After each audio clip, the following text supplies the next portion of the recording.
isan'ireo asa be mpitady ary mbola malalaka ny sehatry ny numerika eto amintsika. Tsy ampy nefa ny olona misehatra amin'izany tontolo numerika izany. Noho izany indrindra no antony iopanany imedia amin'ireo fiofanana mikasika ny seha-piofanana numerika, indrindra ny tontolon'ny sary sy ny feo.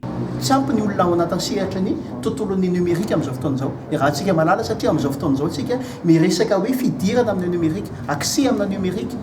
Fa orianao tsika zany sa mitena hoe mahazo numerika daholo ny olona rehetra, zao tsika zany mbola mila accès amina numerika. Dia izay mihitsy hoe lasa varenany amin'ny sehatra ny fianarana avy ny tanora malagasy.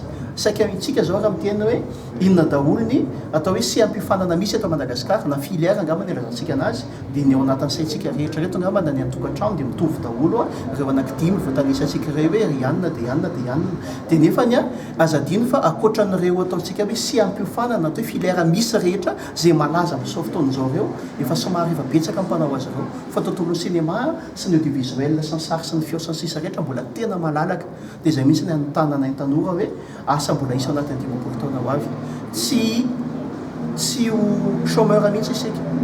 Ary mpianatra ny media dia tiako marihana fa izay mianatra rehetra ato dia tena tonga dia tafiditra miasa avokoa. Etsy nanisana indray moa ny toerana misy ny imedia amin'izao fotoana. Androany no notokanana ny fotodrafitrasa vaovao ahitana ireo studio sy toeram-piofanana maro entiny ity université ity manofana ny tanora malagasy. Eto Nanisana indray no misy ny media amin'izao fotoana izao, toerana izay ataoko hoe mety kokoa, misy ny atao hoe sous-sol sy ny sisa izay ahafahantsika hoe toerana hoe somary misy an'izay côté acoustique moa zany ngamba ny raha fehezina tsotsotra hoe mba afaka mety kokoa zany amin'ny lafiny ara teknika angamba mba tsy resahako teknika be dia be.